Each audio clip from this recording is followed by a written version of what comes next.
97underground.com, Baltimore's pure rock. Hi, this is Michael Spedden, 97underground.com, Baltimore's pure rock worldwide. Welcome to our YouTube page where you can find all of the national and local band interviews from my show, www.youtube.com/97underground, Michael Spedden. Remember, the Back of the Rack is now on every Monday from 2 to 4 p.m. Eastern Time and on Wednesday from 2 to 4 a.m. Eastern Time for the replay. Download the free app from 97underground.com and listen anytime, anywhere. And hit that like and subscribe button and allow notifications so you'll know whenever a new episode launches. Enjoy the interview.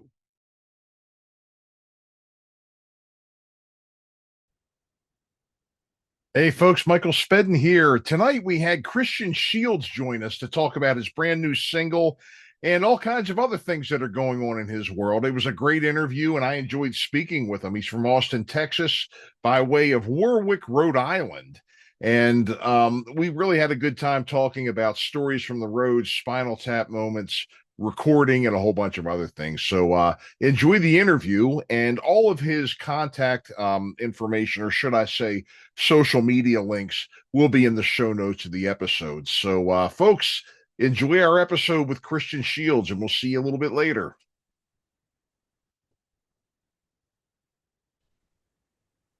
And welcome back to the Back of the Rack, the Michael Spedden Show here on 97underground.com, Baltimore's pure rock worldwide.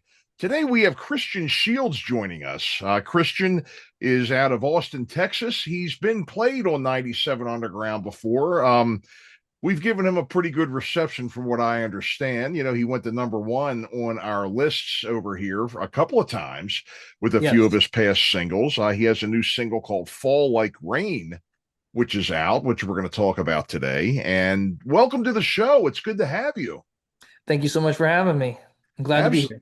Absolutely. I love your publicist, Dave Tedder. You know, let's give a little acknowledgement to Dave. Does a great job. He keeps me busy over here, and I'm sure he keeps you busy as well, huh? Oh, I've been busy. I've done more shows in the past month than I've done in my entire life, I swear. Yep, yeah, he'll get your name out there for sure. So tell us about what's going on with you right now. I know you've got a new single out right now, and there's a bunch of things that are kind of in the works that you're planning for next year. Did you want to say anything about that? I know sometimes you don't want to count your chickens, of course, but yeah. Well, just know that there'll definitely be, for those listening, there'll definitely be more tour dates and stuff in 2026. There's currently nothing on the board. I was anticipating we would have something on the board before the end of the year. It doesn't look like that's going to be the case, but, things could change tomorrow. But definitely working on, more touring, getting back on the road, all that stuff. But then, also, after Fall Like Rain, now planning what the next single is going to be. Sure. Yeah, I mean, there's always something going on in this, whether you're doing shows or recording or writing, there's always something that needs to be done. It's kind of like owning a house. But, I'm sure there's going to be plenty of opportunities for you. Did you tour at all like earlier this year? Have you come off of some dates? Yeah, we did a tour in the springtime. We did the third leg of the Spirit of '89 tour with Trickster, Pretty Boy Floyd, and then Enough's Enough joined us for some dates. And then we did another smaller run of Texas and a couple of shows in the Midwest, end of August, beginning of September. So well, the first tour was a month long, and the other one was 2 weeks. So it was like about 6 weeks of touring this year. Sure. Yeah, and Trickster, they came through Baltimore. They did I guess they call it their unplugged acoustic show, when it's really not. They're plugged in, but they call it that. And played Morseburger's Tavern in Baltimore. I got a chance to meet those guys, and they're excellent guys. I'm sure you guys. I'm sure you had a good time touring with them, huh? Oh yeah, great guys, super kind. It was a lot of fun. I bet it was. So you had mentioned, being, in the Midwest and, through Texas and everything. Do you have any particular places? I mean, being a musician myself and having played in different cities, do you find that, some songs that you have go over better in different cities than others? Sure, definitely that's the case. And in certain audiences, we were definitely more well received than others.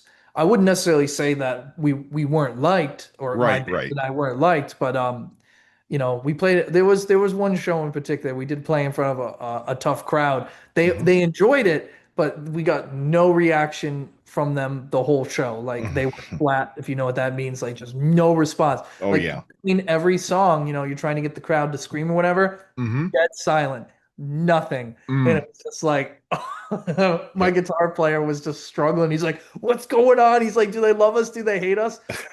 The merch sales after the show proved that they loved us, but Mm. still, it was definitely a weird one. And just sometimes, as a front man, it's hard to get the crowd to engage. But again, that doesn't mean they're not listening. They're paying attention. Hmm. I would say this: if people get up and leave while you're playing, you're doing a bad job. If nobody leaves the room, then you're fine. Right. Right. Do you find that different songs go over in different towns better? Some people like this song better than other ones. I noticed that myself playing in, Baltimore, DC, and New York were the places I pretty much played years ago. And we did kind of tailor our set, differently for those towns. And that's kind of really what I was getting at was, Oh, yeah, yeah. yeah. It definitely. I agree with you there. It depends. Hmm. I mean. Nothing in particular sticks out at this moment as far as like what songs, Hmm. whatever, but definitely from experience it has happened. Um, but yeah, I agree with you there. How do you like Austin? I love it. Yeah. It's kind of nice and refreshing to see. I mean, years ago, you either went to New York or LA if you wanted to do music well. But I mean, it seems like, Nashville has really popped up, outside of country music. Austin is doing very well. I hear, good things about Atlanta and Arizona too. It's kind of nice to have more than just two entertainment capitals, you know? Well, sure.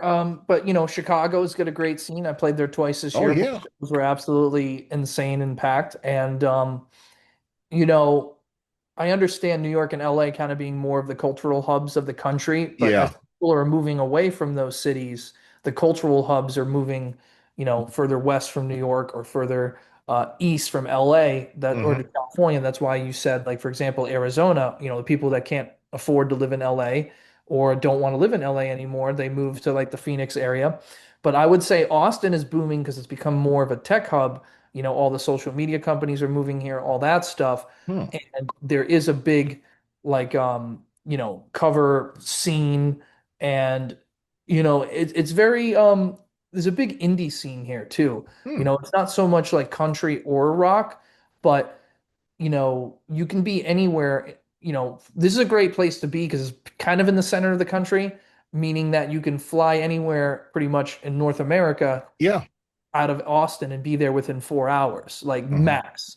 And you're in the center. So I think it's a great place to be for sure. I really think it's a good thing that more entertainment areas are kind of popping up like that too, because I just watched a documentary. Are you a Kansas fan? I like Kansas, but Yeah. I wouldn't say I'm a hardcore fan, no. Sure, sure. Okay. I just watched a documentary about them, and they were talking about how they were doing very well and they were trying to get to the next level. Mhm. And they were in contact with some people from New York, but they're like, God, we live in Kansas. There are no agents here, there are no entertainment lawyers here.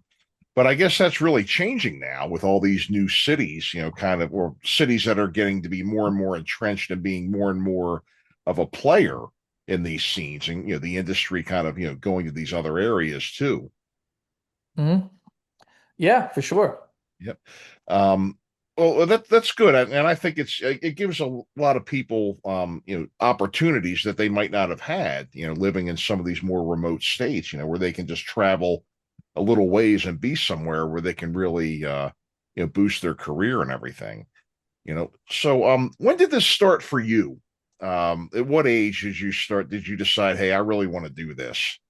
So, when I always tell this story, when I was in first grade, I actually started with clarinet. Hmm.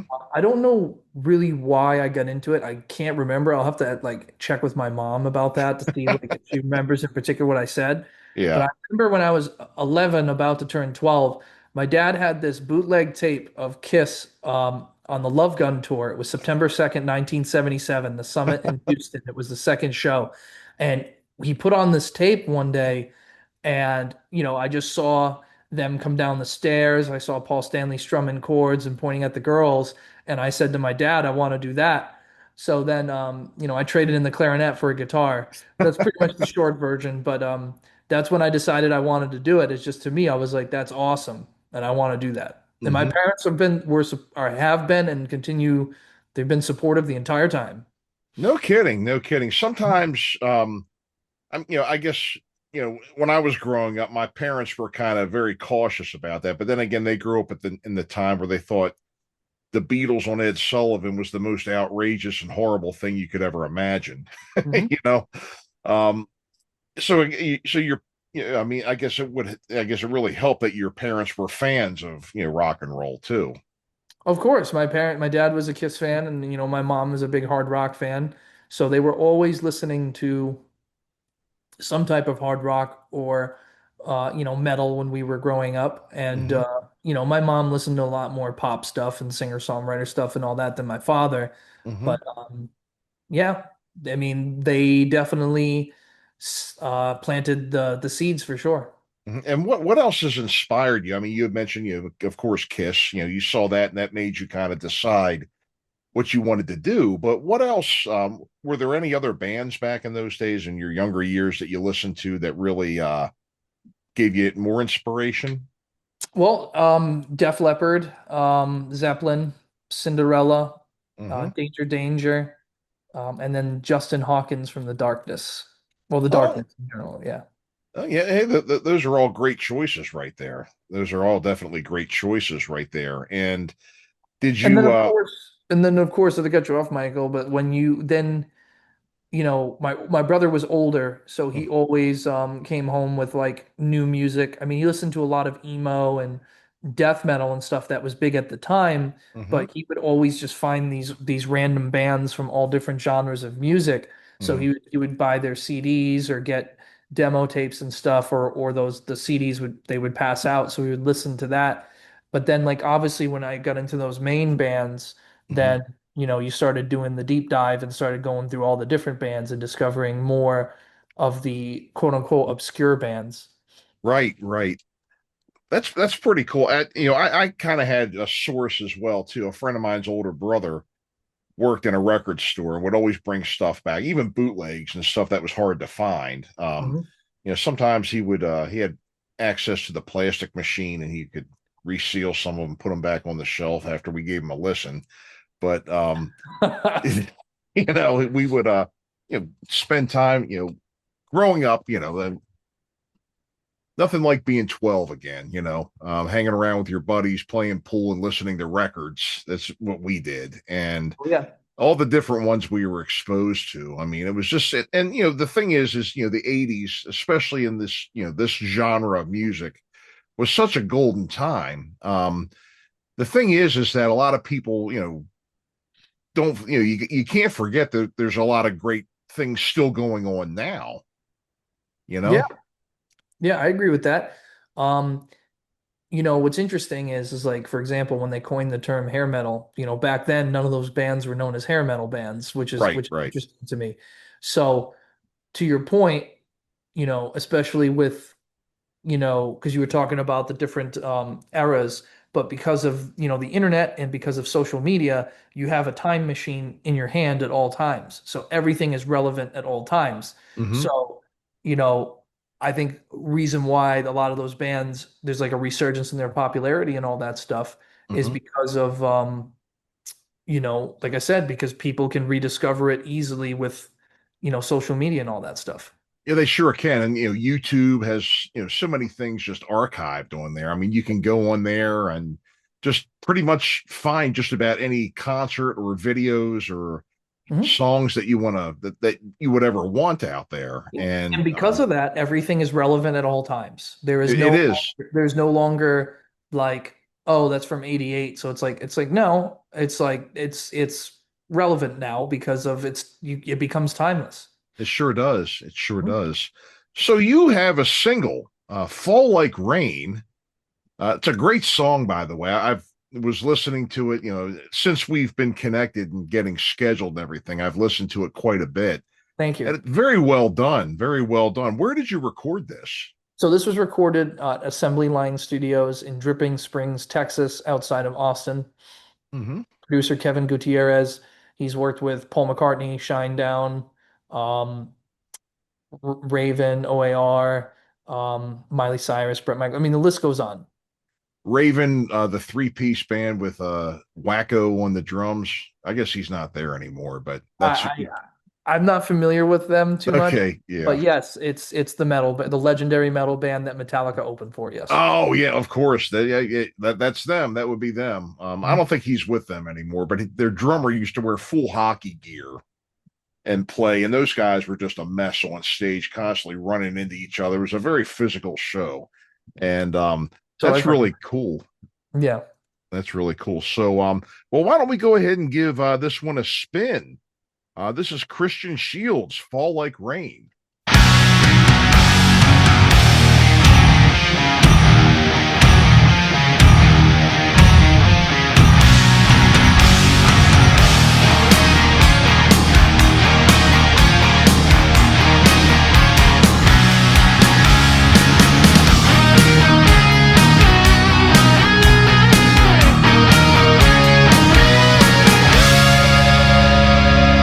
She said she loved me and she was mine, but I knew something was wrong. She said she needed a little time to be out on her own. Playing with my heart, how could she throw it away? Back to the start. About to get burned again. Torn apart, broken too. I'm left with the pieces. What can I do? I'll never feel the same. Tears fall like rain.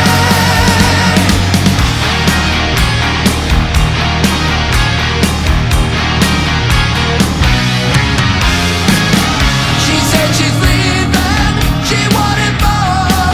I can't believe that we're through. She gave no reason, she said she's going to look for someone new. Playing with my heart, how could she hurt me this way? Back to the start. I won't be your fool again. Torn apart, broken too. I'm left with the pieces. What can I do? I'll never feel the same. Tears fall like rain.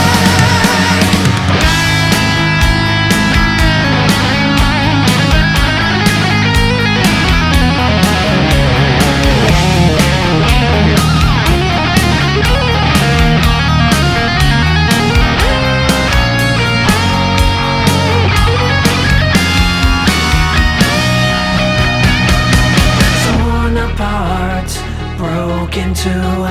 I'm left with the pieces. I'll never feel the same. Tears fall like rain. Torn apart, broken too.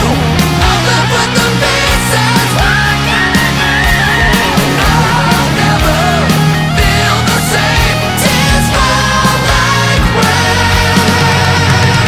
Fall like rain.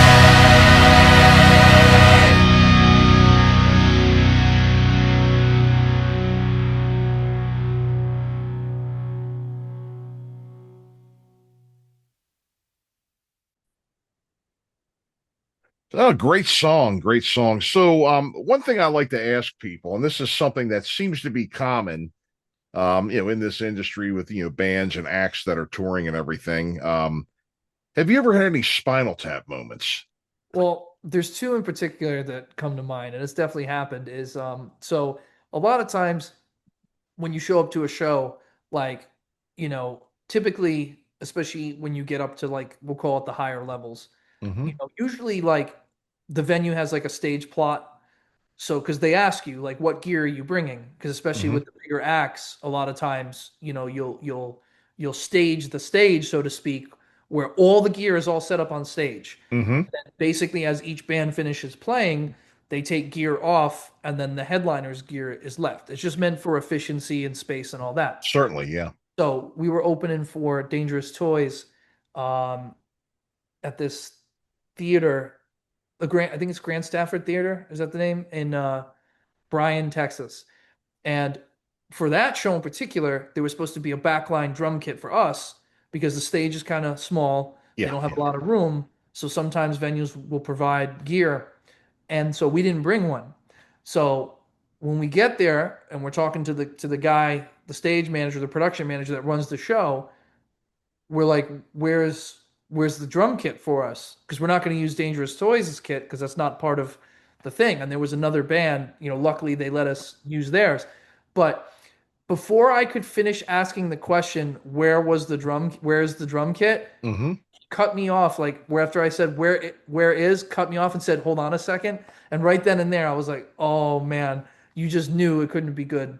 And then another thing was actually recently we opened for Trickster down in Pretty Boy Floyd down in Eagle Pass, Texas, at this place called Cooter's Pub. Now we had a sound guy and he was from Mexico. Now obviously Mexico is the town's right on the border of Mexico, so like you can go back and forth.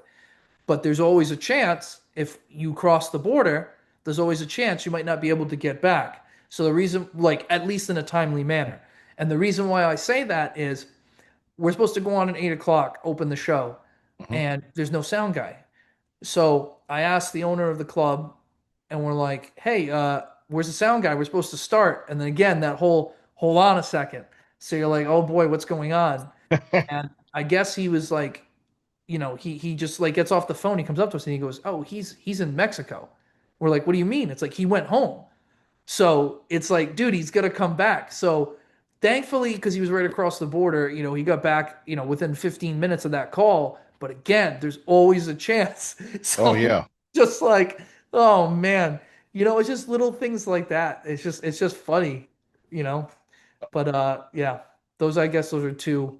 I've been very fortunate with this project to not have any cataclysmic spinal tap moments. Oh, But yeah. I'm sure something can happen. But Hmm. you know, I've been very lucky that thus far it's been pretty minor things. I've had him as a musician, and I've had him in doing theater as well. And oh boy, Show must yeah. go on. I know the show must go on, and I've got some doozies I've experienced myself. So it looks like you've been on the road. You had mentioned Trickster, Pretty Boy Floyd. I think you had mentioned Jackal Mhm. earlier, and Striper. Yeah, I did one show at Striper here in well here at near Austin at Mhm. a venue called Hotspot in Cedar Park. Right, right. So, what was it like, being out and performing with, these folks? I mean, I know I mean, you've mentioned a couple of things, but did you have any road stories or anything you'd like to share about? Well, like I said, well, fortunately, like a lot of these guys have been very nice and very cordial and kind, and it's cool. And obviously, it's a mutual respect thing. Like, especially being when you're the opening band or whatever, you make sure that, they're working too. You know what I mean? But you got to Hmm. make sure that like, you give them their space or whatever. But as particular as I think we were talking off air, so I'll retell this story. We were backstage before the Striper show, and Michael Sweet is warming up on guitar. I was just sitting there because like everybody's sitting there, all Striper, my band, and it was just us and Striper on that show. So we're all mingling or whatever, and Michael got bit by a mosquito, and I guess it got him good because he Hmm. was like, "Oh man," he's like, "Oh, he really got me." So I looked at him and I pointed at him, and he just looks at me and he's like, "What?" And I said, "Is it because you're sweet?" And then he just shook his head and went back to playing guitar. I mean, I couldn't resist. I don't know if he found my joke funny. I don't know if he remembers that, but to me, I couldn't resist. It was right for the taking. And generally on the road, we try to keep it loose. So even like with the bigger acts, Yeah. we'll do like the fake like where's my assistant type stuff, all that stuff. You try not to take yourself too seriously and just laugh it off because there are people that do. They take it that serious, and Hmm. I mean that's fine, but sometimes it can get a little it can become a drag. Yeah, yeah, it sure can. It sure can. Um, so I know that did you you had mentioned Jackal before, and I've had him on the show, Billy Joe Dupree, and You mean Jesse James Dupree? Jesse James, eh, Jesse James Dupree, of course. Now he's going to beat me up. Did you? What was it like with those guys? Did you do a They lot with them? we did a couple shows with them, and they were definitely cool. We talked to them a little bit. We mostly talked to their crew. They kind of, I don't know if they were hung out on their bus or at the venue, but they were all cordial. We talked for a little bit, but again, it's like when you're first meeting them, it's kind of hard unless you're with a band for a period of time, like more than like a few shows, and like you're actually on the road with them. It's kind of hard to mingle and really chat because Hmm. generally when bands, you know, like the more time you spend together, the more time you have a chance to have an encounter for downtime. Hmm. You can actually spend and talk. Because some shows like sometimes the sound checks are quick and everybody's done, and then we can all hang out. Or sometimes for whatever reason the venue sometimes bands all have separate dinners where they all go do a different thing, but sometimes the venue just feeds everybody together. And again, not every venue feeds you, Hmm. but I'm just Yeah, I saying know. it just depends on what's in the contract and the rider. But yeah, I mean, I don't have anything really negative to say about anybody, but even if I did, I wouldn't, Hmm. because everybody is great. Well, good, good, good. It's great when you get out there and you're working well with people and everybody's getting along. And whenever there's problems, that's always a headache because they always Oh, seem to escalate. You know. well, for me, I always try to be easy, and Hmm. I try to put my stubborn buttheadedness aside because of I'm not in a position of power, and even if I was, I don't think I would act like a total jerk or whatever, because it's Hmm. it's not appropriate. Yeah. I mean, we all have our moments. We all have our Of time when that course. one thing gets under your skin and you're just like, ugh. But, Of course, but yeah, if you're meeting somebody for the first time, and yeah, you got to be conscious and mindful of that. If you're yes, you meeting do. somebody for the first time, and then that's their impression of you, and that could be their impression of you for life, and then Hmm. they start telling other people, and then it's a snowball effect from there. There's nothing, yeah, what did they say? There's nothing as lasting as a first impression. It's true. It really is. It really is. Well, great. So, in the time that we have left, I know that you had mentioned that there are a number of things that are still not set in stone for next year, Correct. which we don't want to promise or anything like that. But I guess could you tell us? We have about 2 minutes left. About your social media, where we can find out more about you, we can find out and purchase your music. Remember, folks, holidays are coming, right? And what are we going to do? We're going to support our artists that we hear on 97 Underground. See, I have a good group. I There you got a good go. group of followers here. And Appreciate the support. yeah, absolutely. So, Christian, tell us about where we can find out all about you and buy all your stuff and everything. Yes, christianshields.net, facebook.com/christianshieldslive, on X at cshieldslive, Instagram, TikTok at Christian Shields Live. I'm on Spotify, Apple Music, all streaming platforms. Google Mhm. me, I'll come up for a search. And also, everybody, you are my record label. Join my Patreon, patreon.com/Christian Shields. And we're doing a lot of cool things over there. So if you want to Mhm. learn more, obviously go over to the Patreon. Everything will be explained there. Wonderful, wonderful. So, and we will list all of these web addresses and all of your social medias and everything in the show notes. So, when I put this video up on YouTube, when I put the interview up on YouTube, you'll be able to see every possible way you can get a hold of Christian and buy his stuff. And remember, the holidays are coming, people, right? And what do we always say about our artists on 97 Underground? Get out and support them. Not only do these the merch and the music and the tickets to shows, they make great gifts, they make great experiences, and they make great memories. And I that's what agree. we need to know. That's what counts here. So, Christian, thank you Mhm. so much for joining us here on 97underground.com on the Michael Spedden show. We'll be looking forward to hearing more from you in the future. And please feel free to come back and see us anytime whenever you've got some news for us. We're definitely glad to have you. Of course, and I'm sure Dave will handle all that. When I have something to announce, I'm sure he'll ring the bell and say, "All right, everybody, who wants them?" And then there's plenty of me to go around, so I'll be everywhere again, I'm sure. Absolutely. Dave Tedder's the man. So, Christian, again, thank you very much for joining us. And thank you all for listening, folks. We'll be back right after these words with the Back of the Rack, the Michael Spedden Show on 97underground.com. Don't go anywhere. All right, folks, thanks for tuning in and listening, and hope you enjoyed today's interview. Remember, the Back of the Rack is on every Monday from 2 to 4 p.m. Eastern, and our replay is every Wednesday morning from 2 to 4 a.m. Eastern Time on 97underground.com, Baltimore's Pure Rock worldwide. You can download our free app and listen anytime, anywhere. Also, don't forget our YouTube channel. Hit the like and subscribe button and allow for notifications so you'll be the first to know whenever new episodes air. Thanks for listening. We'll see you next time. Log on and crank it up. The station your mother warned you about. 97underground.com.